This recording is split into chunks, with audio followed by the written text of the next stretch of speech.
If you believe the British royal family represents the zenith of monarchy and luxury, perhaps you have never peeked behind the velvet curtain of Saudi Arabia. There, a kingdom exists that is not found on any tourist map or in any conventional history book. It is a realm where a single decision can cause tremors in global oil prices, redirect the flow of trillions of dollars across continents, and fundamentally shape the future of the entire Middle East. This is not a story spun from the looms of Hollywood, nor is it a tale of tech billionaires from Silicon Valley. This is the unvarnished reality of the House of Saud, an empire that has maintained an iron grip on Saudi Arabia for nearly a century.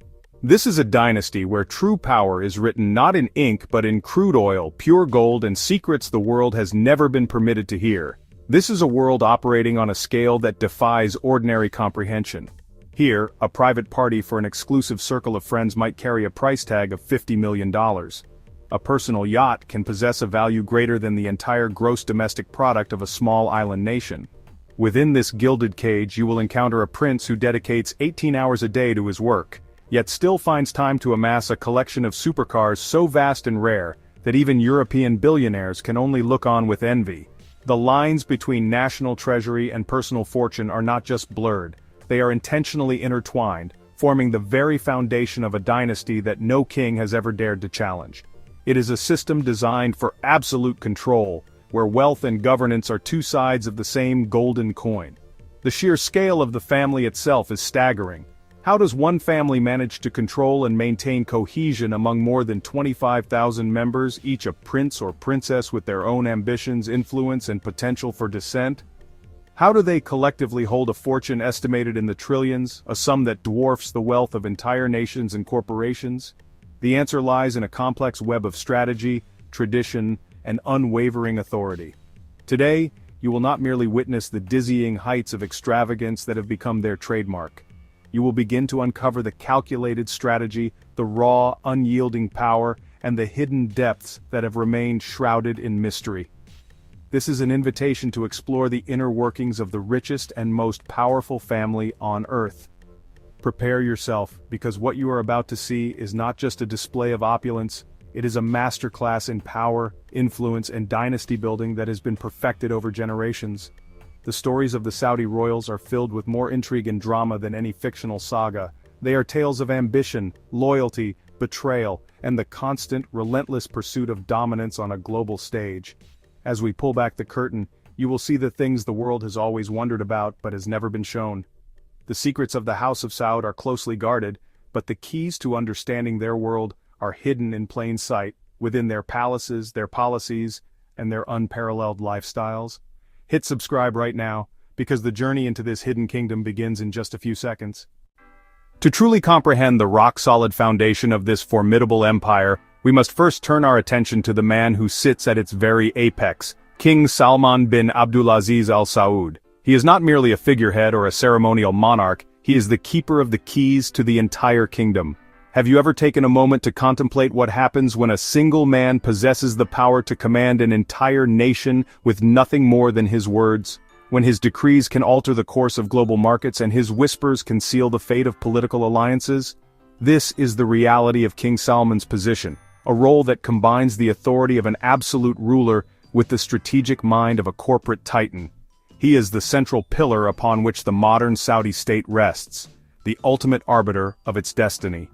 As you read this, perhaps from the comfort of a small room, a familiar coffee shop, or amidst the hustle and bustle of a busy street, prepare to be transported. In just a few moments, you will step into the world of one of the most powerful men in the Middle East. King Salman is the seventh monarch of Saudi Arabia, and his influence extends far beyond the borders of his desert kingdom.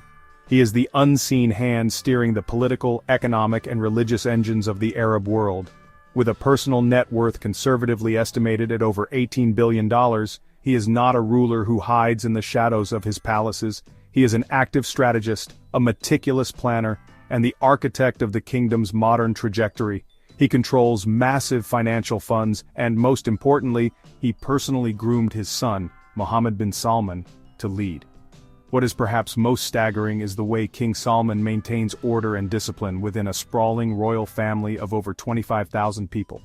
Each of these individuals possesses their own measure of power, their own network of influence, and their own personal ambitions. it is a delicate and often perilous balancing act. Observers have often remarked that if the House of Saud were a corporation, King Salman would be its ultimate chief executive officer.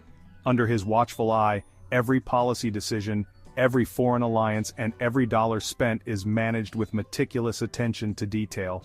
This control is all wrapped in a calm, silent presence that is as steady and enduring as the Arabian desert itself, projecting an aura of unshakable authority. This raises a crucial and fascinating question. After nearly 60 years of holding various positions of immense power, why did King Salman choose to delegate nearly all of his day-to-day authority to his young son, Mohammed bin Salman? What was the intricate calculation behind this monumental decision? Was it simply a straightforward succession plan, designed to ensure a smooth transition of power, or was it a more complex strategic move, intended to shield the core of the royal bloodline from potential threats, both from within the family and from external forces? This decision has reshaped the political landscape of the Middle East and set Saudi Arabia on a bold and sometimes controversial new path. The answer reveals the depth of the king's strategic thinking and his vision for the future of his dynasty. The transfer of power from King Salman to his son, Crown Prince Mohammed bin Salman, is not merely a footnote in the family's history, it is the central drama of the modern Saudi state. This move has been interpreted in countless ways by analysts and world leaders. Some see it as a wise and necessary step to modernize a deeply conservative kingdom, injecting youthful energy and a new vision into its leadership. They point to the Crown Prince's ambitious reforms as evidence of a forward-thinking strategy designed to secure Saudi Arabia's place in a post-oil world. Others, however, view it as a consolidation of power, a calculated maneuver to sideline rivals and concentrate authority in a single branch of the sprawling royal family. The truth, as is often the case in such circles, likely contains elements of both. The dynamic between the king and the Crown Prince is the engine driving the kingdom today. While King Salman remains the ultimate authority, the revered patriarch, it is MBS who is the face and force of change. He is the one who works 18-hour days, who unveils trillion-dollar mega-projects, and who engages directly with world leaders on the global stage.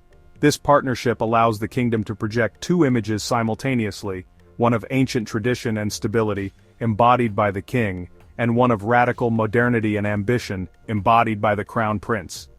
It is a powerful combination that has allowed Saudi Arabia to navigate the turbulent waters of regional politics and global economic shifts with surprising agility. The strategy is clear: respect the past, but aggressively build the future. However, the story of power in the House of Saud is not limited to the men who occupy the throne. Behind the scenes, a silent but immensely influential court of women plays a crucial role. King Salman, for instance, has 3 official wives, and each of these women is a pillar of power in her own right. One is the mother of the Crown Prince, a figure of immense respect and authority within the palace, powerful yet rarely seen in public. Another exerts a quiet but significant influence through her deep connections to powerful tribal and political networks. And a third has become the humanitarian soul of the kingdom, channeling her influence into charitable work that touches millions of lives. These women are the missing pieces in the portrait of power that the world rarely gets to see. They do not appear in newspaper headlines or speak on television news programs, but their influence is undeniable. They are the guardians of tradition, the weavers of alliances, and the quiet counselors whose wisdom helps maintain the delicate balance of the royal house. They represent the monarchy's soft power, a force that is as essential to the dynasty's survival as its vast oil wealth and military might. As we delve deeper into this story, we will explore not just the public declarations of kings and princes, but also the silent whispers and strategic marriages that have shaped the kingdom for generations. If this intricate web of power, family, and strategy is beginning to grip you, then prepare for what comes next, as we meet the heir himself, Mohammed bin Salman, the man who is redefining the very meaning of power in the Islamic world.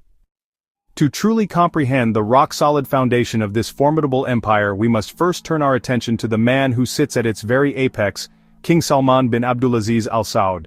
He is not merely a figurehead or ceremonial monarch, he is the keeper of the keys to the entire kingdom. He is the ultimate guardian of the family's legacy and the final arbiter of its destiny. Have you ever taken a moment to contemplate what happens when a single man possesses the power to command an entire nation with nothing more than his words? When his decrees can alter the course of global markets and his whispers can seal the fate of political alliances?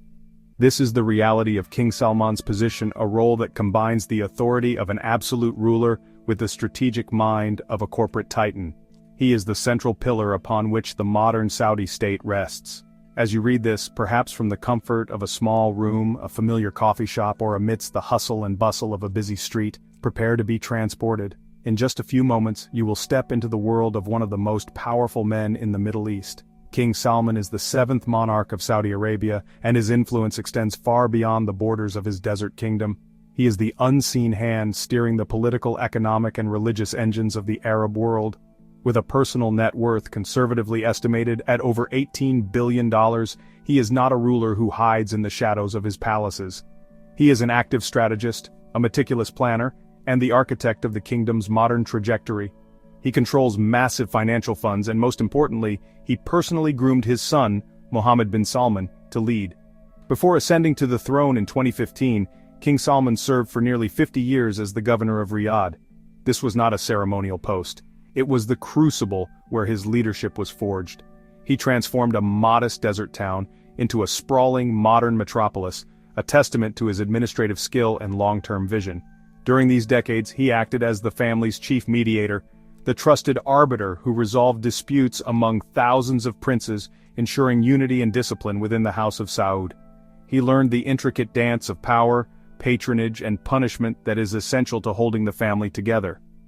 This experience gave him an unparalleled understanding of the kingdom's inner workings and the loyalty of every key player within it. This deep history is precisely why his reign is defined by such decisive action. He is not a newcomer to the corridors of power. He has been walking them his entire life. King Salman understands that in a kingdom built on personal loyalty, a ruler's strength is measured by his ability to command respect and enforce his will.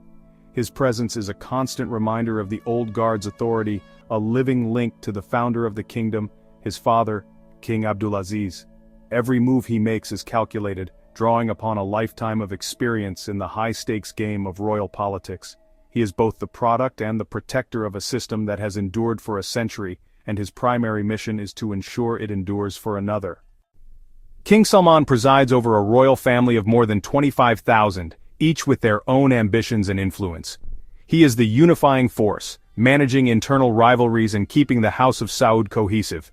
Think of him as the ultimate CEO, delegating, empowering key lieutenants, and ensuring every branch of the family aligns with his vision. His deep knowledge of tribal histories and family ambitions allows him to distribute power and wealth strategically, reinforcing loyalty. Major national projects like Vision 2030 are run with corporate precision, with King Salman as the final authority. While MBS is the public face of reform, the king's steady hand ensures the dynasty's stability. In this way, King Salman is the dynasty's undisputed CEO, holding the family and the nation together. Why did King Salman break tradition and hand power to his young son MBS, bypassing older princes? The answer? Survival. He saw that the kingdom needed youthful energy and bold vision to thrive in the modern world. By elevating MBS, he consolidated power within his branch, ending decades of uncertainty and rivalry. This move gave MBS the authority to push through sweeping reforms and neutralize rivals. King Salman's decision was a calculated gamble, betting on radical change over cautious continuity. He knew Vision 2030 required a single, unwavering leader, not a committee. Entrusting MBS was not abdication, but the ultimate act of securing the dynasty's future. Power in the House of Saud isn't just about kings and princes behind the scenes. Royal women wield immense influence.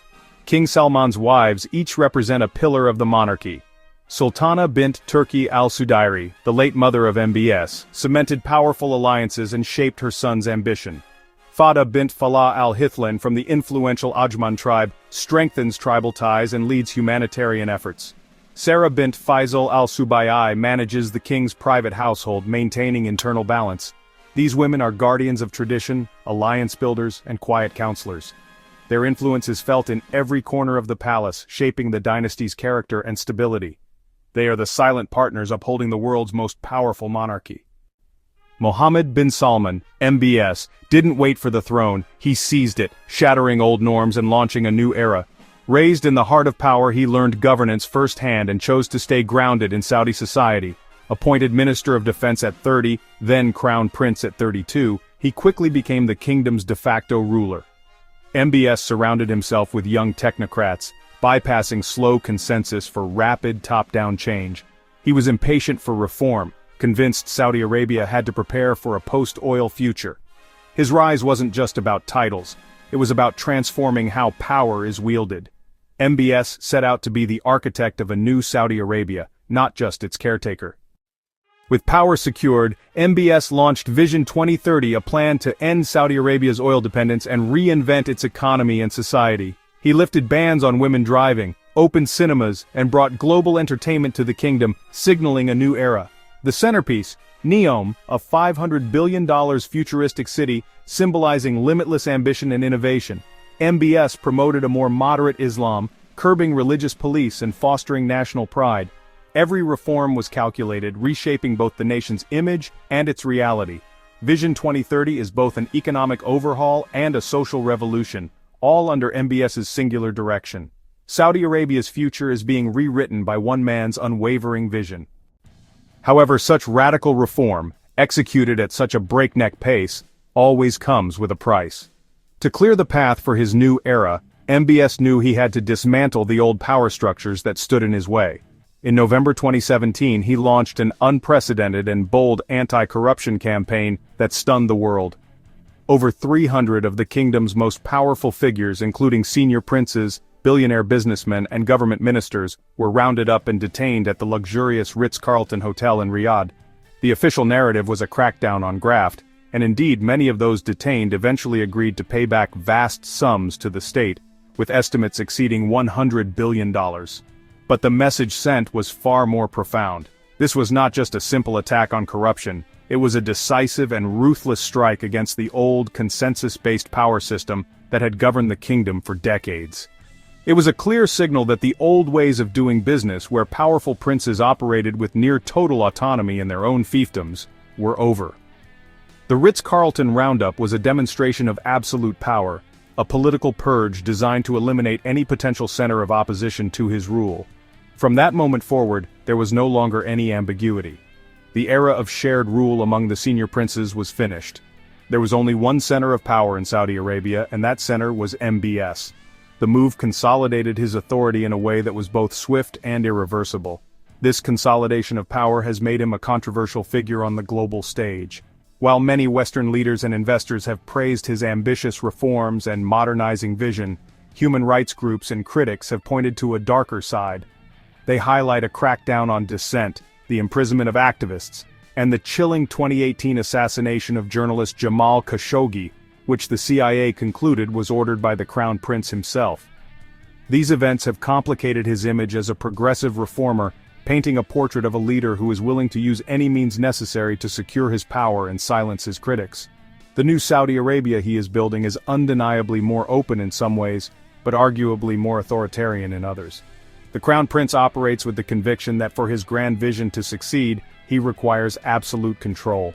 He believes that the monumental task of transforming an entire nation cannot be bogged down by dissent, debate, or internal opposition. In his view, the stability and progress of the kingdom depend on a single, strong leader who can make difficult decisions without hesitation.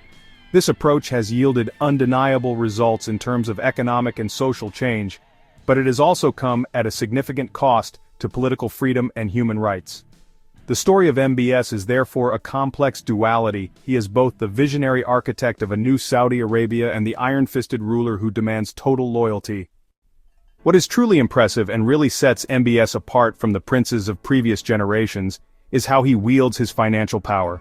He does not spend money merely for the sake of personal indulgence, in the way many of his predecessors did. Instead, every major investment is a strategic move, aimed at securing the kingdom's future. He has transformed Saudi Arabia's Public Investment Fund, or PIF, from a sleepy domestic holding company into one of the world's most aggressive and influential sovereign wealth funds, with assets projected to exceed $2 trillion. He uses this fund not just to buy stakes in foreign companies, but to acquire the technology, knowledge, and influence needed to fuel Vision 2030. He invests with a clear purpose to build the foundations of a post-oil economy. Billions of dollars have been poured into Neom, the futuristic city that is the cornerstone of his vision.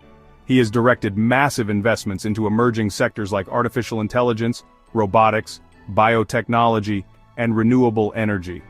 He has acquired significant stakes in global tech giants like Uber and a host of promising startups. This is not the portfolio of a traditional oil state. It is the portfolio of a forward-thinking venture capitalist who is betting big on the industries of the future.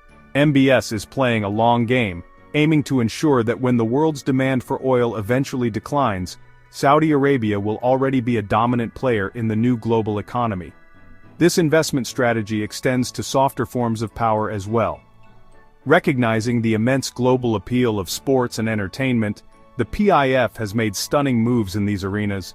It acquired the English Premier League football club Newcastle United, launched the rival Live Golf Tour that has upended the world of professional golf, and is investing heavily in the world of gaming and esports. These are not vanity projects. They are calculated investments designed to rebrand Saudi Arabia on the world stage, boost its tourism industry, and create new entertainment options for its young population. Every acquisition is a tool for projecting influence and changing global perceptions of the kingdom. The ultimate goal behind this relentless investment drive is singular and unwavering. When the oil wells eventually run dry, Saudi Arabia will not just survive, it will still be standing at the very top of the world. MBS is a young prince, a cold strategist, and a nation builder on an epic scale. He embodies a new generation of Gulf leadership that understands that true power in the 21st century comes not just from what you have buried under the ground, but from what you can build above it. He is not passively waiting for the future to arrive.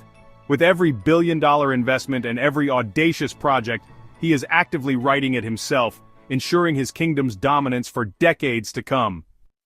If you believe you have already seen the pinnacle of luxury, it is time to recalibrate your understanding. What you are about to witness is not simply a display of immense wealth, it is a form of communication, a language spoken at the level of empires. This is empire-level extravagance, a realm where assets are so vast they defy conventional valuation, and lifestyles are so opulent they seem to belong to a different reality altogether.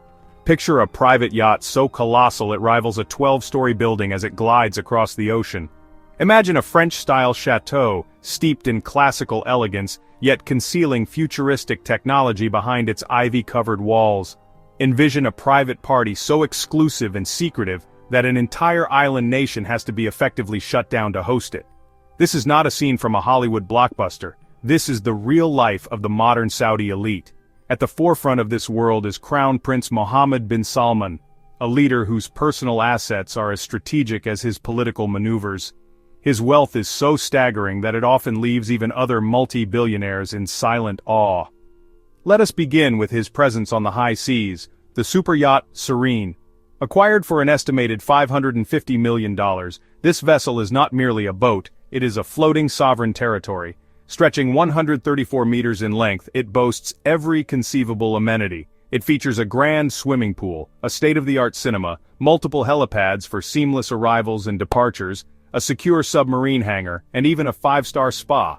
It contains 12 palatial suites designed to host world leaders and global titans in absolute privacy and comfort, making it a mobile palace for diplomacy and power brokering. This penchant for acquiring the world's most unique and valuable assets extends to his real estate. In 2015, an anonymous buyer purchased the Chateau Louis XIV, a newly built mansion near Versailles, France, for over $300 million, a figure that Forbes magazine declared the world's most expensive home sale. It was later revealed that the buyer was MBS. The chateau is a masterpiece of modern engineering disguised as 17th-century opulence. Behind its classic facade lie secret rooms, high-tech wine cellars, and underwater lounges with transparent walls looking into a moat. Its fountains, sound systems, and lighting are all controlled by an iPad, blending historical grandeur with the seamless technology of the future.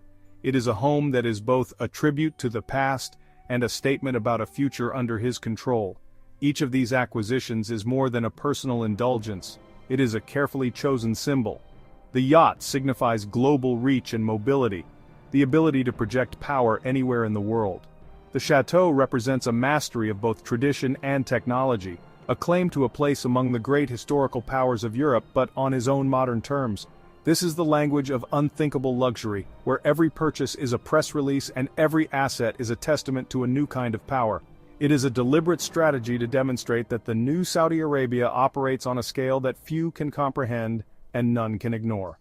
This lifestyle is not just about living well, it is about ruling on a global stage where perception is reality. While the yacht and the chateau are breathtaking symbols of personal wealth, neither can compare to the event that made the global elite hold its collective breath. The Maldives Party of 2015. This was not just a celebration, it was an exercise in absolute control and exclusivity. For this private event, hosted by the Crown Prince, an entire luxury resort island in the Maldives was locked down. An estimated 150 international models were reportedly flown in, each carefully selected and required to undergo strict medical checks before their arrival. It was an operation executed with military precision, designed to create a perfect, impenetrable bubble of pleasure for a hand-picked group of guests from the highest echelons of the global financial pyramid. The level of secrecy and security was absolute. Upon arrival, all phones were confiscated to ensure zero leaks. The entertainment was of a caliber befitting the host, with private performances by global superstars like Jennifer Lopez, Pitbull, and C. The security detail was top tier, ensuring that no unauthorized eyes or cameras could capture the proceedings. The estimated cost for this multi-day extravaganza soared to an astonishing $50 million. This was not merely a party, it was a demonstration. It was a statement that MBS could create his own reality, a temporary kingdom where his rules were the only ones that mattered. It was an event designed to be whispered about in the most exclusive circles, cementing his reputation as a man who operates without limits. This extravagance is not confined to temporary events, it is embedded in the very fabric of royal life. The primary residence of Prince Al-Walid bin Talal, the Kingdom Palace in Riyadh, is another testament to this philosophy. Covering more than 500,000 square meters, it is less a house and more a self-contained city. It boasts 435 opulent rooms, 4 international-grade kitchens capable of serving thousands, a private cinema, and, most astonishingly, 5 artificial lakes carved into the middle of the arid desert landscape. This palace is not just a home, it is a symbol of the ability to defy nature itself, to create an oasis of impossible luxury where there was once only sand. It is a permanent declaration of wealth that bends the environment to its will. Ultimately, these displays are political symbols, broadcast to a global audience. They declare that under the new leadership, Saudi Arabia no longer stands behind any other nation in terms of wealth, modernity, or power. Whether it is a $50 million party or a palace with its own ecosystem, the message is the same. It is a new Saudi Arabia speaking to the world in a language that everyone can understand, the language of overwhelming and undeniable power. These are not just extravagances, they are strategic investments in the kingdom's global image, meticulously curated to project an aura of strength, sophistication, and absolute confidence in its future. The lifestyle of the Saudi royals, especially the new generation led by Mohammed bin Salman, really represents a fundamental shift in how wealth is perceived and utilized. In previous eras, royal opulence was often a private affair, hidden behind high palace walls and spoken of only in hushed tones. But today, extravagance has become a tool of statecraft, a public demonstration of the kingdom's ambition and its leader's vision. Mohammed bin Salman doesn't just spend money in the traditional sense, he actually redefines the very standards for how money is spent, turning every transaction into a strategic maneuver. He understands that in the 21st century, influence is cultivated not just through diplomatic channels, but through cultural and financial dominance. His living spaces, modes of transport, and even his leisure activities are all calibrated to be far beyond the reach of traditional wealth. This is in fact a calculated strategy to position Saudi Arabia right at the center of the New World Order. When the Crown Prince buys a $450 million Leonardo da Vinci painting, the most expensive artwork ever sold, it's not simply an art purchase, it is a cultural power play, a statement that the treasures of Western civilization are now within the grasp of the new Middle East. When the Public Investment Fund, under his direction, buys a major English football club or launches a rival golf league, it's a strategic acquisition of soft power. It's a way to embed Saudi influence into the daily lives and passions of millions of people around the globe, changing perceptions and building a new kind of global constituency. These staggering numbers and acquisitions serve a dual purpose. On one hand, they are a projection of power to the outside world. a clear signal that Saudi Arabia is a global force to be reckoned with. On the other hand, they're a message to the domestic population, especially the youth. They are a tangible representation of the promise of Vision 2030, a glimpse of the modern, prosperous and exciting future that the leadership is building. The glamour and prestige associated with these ventures create a sense of national pride and optimism, helping to generate popular support for the Crown Prince's ambitious and often disruptive reform agenda. The extravagance is not just for the elite, it's a national spectacle. So, when we look at the yachts, the palaces and the parties, it's crucial to see beyond the glittering surface. These are not just the whimsical purchases of the unimaginably rich, they are the chess pieces in a global game of influence and power. Each asset is a statement, each investment a carefully calculated move to secure the kingdom's future. The empire-level extravagance of the Saudi royals is the ultimate expression of their strategy, to be so rich, so modern, and so powerful, that they can speak to the world in a language no one can afford to ignore. It's the currency of a new era where wealth is not just counted but wielded. If you've followed this story of glittering palaces and bold princes this far, then, honestly, hit the subscribe button right now. Because next we open the doors to a quieter yet arguably more powerful realm. This is the world of the royal women, figures rarely seen on camera, but who often serve as the soul and shadow behind the throne of a kingdom. Have you ever stopped to wonder, what if true enduring power doesn't always come from loud voices and grand pronouncements? What if it actually emanates from a single knowing glance, a silent supportive nod, or a quiet whisper in the darkness of the palace corridors? This is the power wielded by the women of the House of Saud, the unseen architects of the dynasty's stability and grace. We are often dazzled by the public spectacle of power, the thrones, the international summit meetings, and the billion-dollar business deals that dominate the headlines. We see a world largely defined by men, but behind this male-dominated spotlight, there has always been a parallel court of women.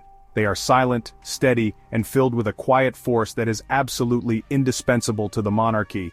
These women are the custodians of the family's honor, the weavers of its intricate social fabric, and the ones who quietly build the enduring soul of an empire.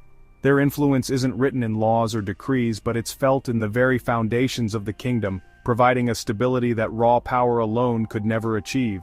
In the Kingdom of Saudi Arabia, this quiet power flows most potently through the wives of the king, who, along with other senior princesses, form an influential inner circle.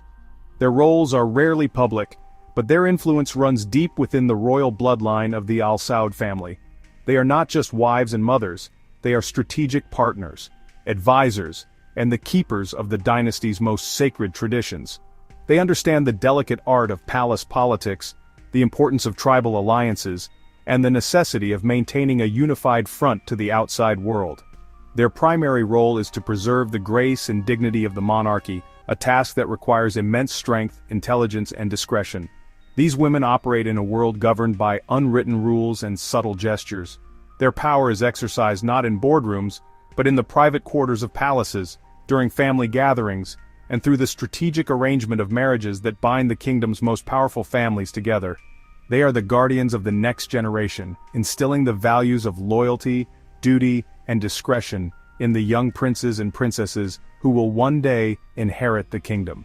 While the king and crown prince steer the ship of state through the turbulent waters of global politics, it's these women who ensure that the ship itself remains strong, sound, and true to its course, protecting it from the hidden currents that threaten to tear it apart from within. To understand this silent court, we really have to look to the women who have been the central pillars of King Salman's reign. First among them was his late wife, Sultana bint Turki al-Sudairi. As the mother of 6 sons, including a former astronaut, a deputy governor, and most notably, Crown Prince Mohammed bin Salman, her influence was immense. She was more than just a royal consort, she was the great mother of a powerful faction within the family. She never sought the public spotlight, but when she spoke within the palace, every ear listened attentively. Her power wasn't derived from public appearances, but from her position as the matriarch of the king's most important lineage.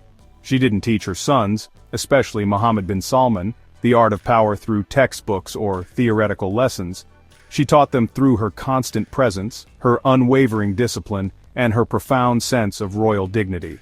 It's said that she instilled in the young Muhammad the steel will and relentless ambition that would later define his rule. She was a product of the powerful Sudairi clan, and her marriage to King Salman was a cornerstone of the family's internal power structure. Her legacy isn't found in public records but in the character of her sons and the unshakable power they now wield. She was the quiet force that shaped the future king. The second pillar of influence is Fada bint Falah al-Hithlain, the king's third wife and the mother of several of his younger children. Hailing from the noble Ajman tribe, her marriage to the king represents a crucial and strategic alliance, reinforcing the monarchy's deep-rooted connections to the powerful tribal confederations that form the bedrock of Arabian society. She is a soft shadow moving among the sharp competitive branches of royal power.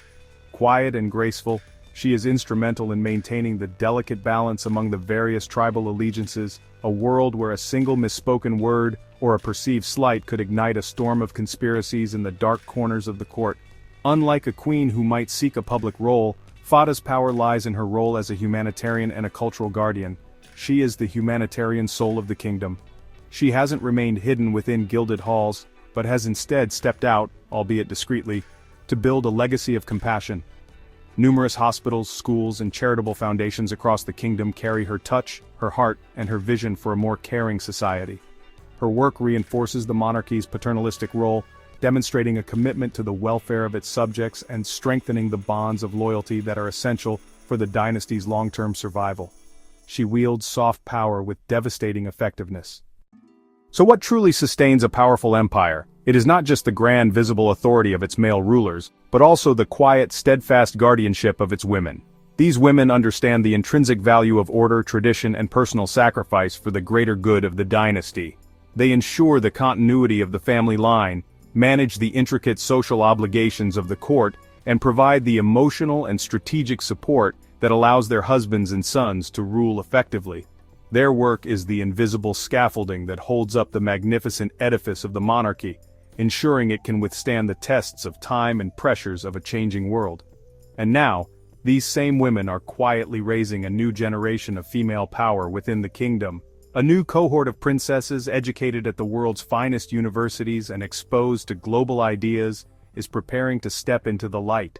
These young women are artists, entrepreneurs, philanthropists, and cultural icons. They are redefining what it means to be a woman in the modern Arab world, blending deep respect for their heritage with a forward-looking global perspective.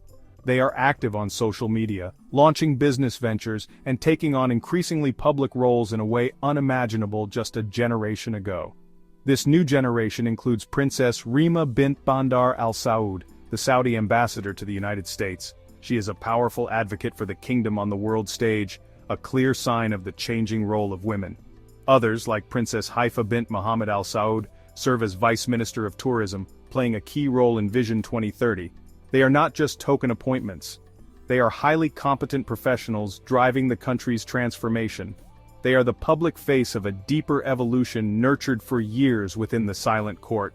The rise of these women is not a rejection of the past, but an evolution from it. They carry the lessons of their mothers and grandmothers, discretion, strategic thinking, and unwavering loyalty. However, they are applying these timeless skills to a new context, one demanding greater public engagement and professional achievement. As they step into the light, they are not just building their own careers, they are rewriting the narrative of female power in the Middle East, proving the silent court has produced a new generation of leaders ready to shape the future of their kingdom in their own right. What if a prince could live like an absolute king, invest with the shrewd instincts of a Wall Street billionaire, and shake the foundations of global finance with just a single decisive phone call? Then that prince is undoubtedly Al-Walid bin Talal. Have you ever wondered what happens when immense royal power and world-class financial genius reside in the same person? The answer is a force of nature like Prince Al-Walid. Known to many as the Warren Buffett of the Middle East, he is a legendary investor, a master of lavish living, and perhaps the most globally recognized and extravagant figure in the royal circles of the entire world. He represents a different kind of Saudi power, one built not on political office but on a colossal, self-made fortune. Born in 1955, Prince Al-Walid carries a unique and refined bloodline that seems destined for greatness. He is the grandson of the first king of Saudi Arabia, Abdulaziz Al Saud, giving him impeccable royal credentials. He is also the grandson of the first prime minister of modern Lebanon, Riyad al-Sol, granting him a legacy of political savvy from outside the kingdom. This dual heritage gave him a unique perspective, blending Arabian tradition with a cosmopolitan international outlook. He started his journey with just a $30,000 loan from his father, and through sheer brilliance and audacity, transformed it into Kingdom Holding Company, a global investment empire now worth tens of billions of dollars. He touched every major sector: banking, luxury hotels, high technology, media, and real estate. But what made Prince Al Walid a true global celebrity was not just the staggering numbers on his balance sheets, it was the spectacular and almost theatrical way he spent his money, turning his life into a showcase of unimaginable luxury. His primary residence, the Kingdom Palace in Riyadh, is a monument to opulence, covering more than 500,000 square meters. It contains 435 rooms, 4 international-grade kitchens, a private cinema, and 5 man-made lakes carved into the desert. When it comes to private jets, he doesn't just own one, he commands a fleet. His custom Boeing 747, often dubbed the Flying Palace, is worth over $300 million, and includes an automated prayer room that always faces Mecca, a 5-star banquet hall, and a gold-plated bathroom. His assets are a collection of superlatives. He owns the Kingdom 5KR superyacht, a vessel over 85 meters long once owned by Donald Trump, complete with a spa, movie theater, and helipad for hosting floating palace parties at sea. His car collection is the stuff of legend, featuring over 300 hypercars, including ultra-rare editions from Bugatti, Ferrari, and Rolls-Royce, one of which was even custom-built with diamonds as a gift for his daughter. Al Walid didn't just invest in blue-chip stocks like Apple, eBay, and Disney. He became the second-largest shareholder in Twitter right after Elon Musk. He spends money like water, but masterfully turns every single dollar into global influence, a rare art that only those born in silk and trained in the ruthless markets truly understand. If you believe a queen's power lies only in her crown or her husband's throne, then you have never met Sheikha Moza bint Nasser of Qatar. She is the woman who single-handedly made the world rethink what it means to be a royal consort in the modern Middle East. In a region where powerful women were once hidden behind closed palace walls, Sheikha Moza stepped out into the global spotlight. She did it with no loud declarations, no political clamor, just with breathtaking style, a formidable intellect, and an undeniable aura of influence that captivated world leaders and fashion critics alike. She became not just a queen, but a global brand, one of the most admired and powerful women on the entire planet. As the second of 3 wives of Sheikh Hamad bin Khalifa Al Thani, the former emir of Qatar, Sheikha Moza chose not to hide in the gilded cage of the palace. She stepped boldly into the world. She worked, she studied, she earned degrees, and she dedicated her life to building institutions of knowledge that would transform her nation and the world. Her crowning achievement is the Qatar Foundation, an ambitious project that brought campuses of elite international universities like Georgetown, Cornell, and Northwestern directly into the heart of the desert. She championed a simple, powerful idea: a nation's future is built not on its gas reserves, but on the minds of its people. Through her Education Above All initiative, she brought schools, modern curriculums, and hope to millions of children in over 55 countries, from war-torn regions to the poorest corners of the earth. But that is only one part of her remarkable legacy. Sheikha Moza is also a global fashion icon and a modern feminist idol, admired even by the notoriously critical Western press. Her signature style masterfully blends Islamic elegance with Parisian haute couture. She is always modest, often wearing her trademark turban, yet so stunningly chic that she has graced the covers of Vogue and Harper's Bazaar and is consistently listed among the world's most stylish women. Her personal jewelry collection is a treasure trove estimated to be worth hundreds of millions of dollars, including magnificent diamonds that once belonged to European royals and vintage bespoke sets from Cartier, Harry Winston, and Van Cleef & Arpels. Her assets match her global stature. In London, she owns Cornwall Terrace, a $120 million historic mansion overlooking Regent's Park, featuring 11 lounges, 9 bathrooms, a swimming pool, and a spa. On the seas, she commands the super yacht Al Lusai, a $500 million vessel equipped with a helipad, an infinity pool, and a top-tier missile defense system, a clear symbol of Qatar's power. But all of that is merely the glittering surface. What truly earns Sheikha Moza the world's profound respect is not her immense wealth, but her brilliant mind, her compassionate heart, and her limitless vision for what a queen and a nation can achieve in the modern world. What happens when a small desert nation, dwarfed by its neighbors, decides to stand shoulder to shoulder with the world's economic and political giants? And what if its leader is a young, quiet prince once raised in the formidable shadow of his powerful mother and charismatic father? This is the compelling story of Sheikh Tamim bin Hamad Al Thani, the current Emir of Qatar. He is the son who inherited not just a crown and a vast fortune, but the strategic vision of his father, and the intellectual ambition of his mother, Sheikha Moza. He rose to power in 2013 at just 33 years old, an age when most men are still finding their way in the world. Sheikh Tamim was handed control of a nation with the third largest natural gas reserves on the planet, and a diplomatic weight that made even global superpowers cautious. But what truly sets Sheikh Tamim apart is not just the throne he inherited. It is how he has masterfully transformed himself from the quiet queen's son into a bold, calculated, and unshakable leader on the world stage. Since taking power, he has relentlessly pushed forward his nation's agenda in education, healthcare, and technology, continuing his parents' legacy. He has turned Qatar from a stretch of barren sand into the strategic meeting room of the Arab world, a key mediator in global conflicts. He expertly led his country through the punishing Gulf diplomatic crisis that began in 2017 when Saudi Arabia and its allies imposed a blockade. He maintained a firm ground under immense pressure, refusing to compromise or falter, and ultimately emerged with his nation's sovereignty and influence enhanced. With a clear and focused vision, he has directed the Qatar Investment Authority to invest tens of billions of dollars into global real estate and blue-chip companies.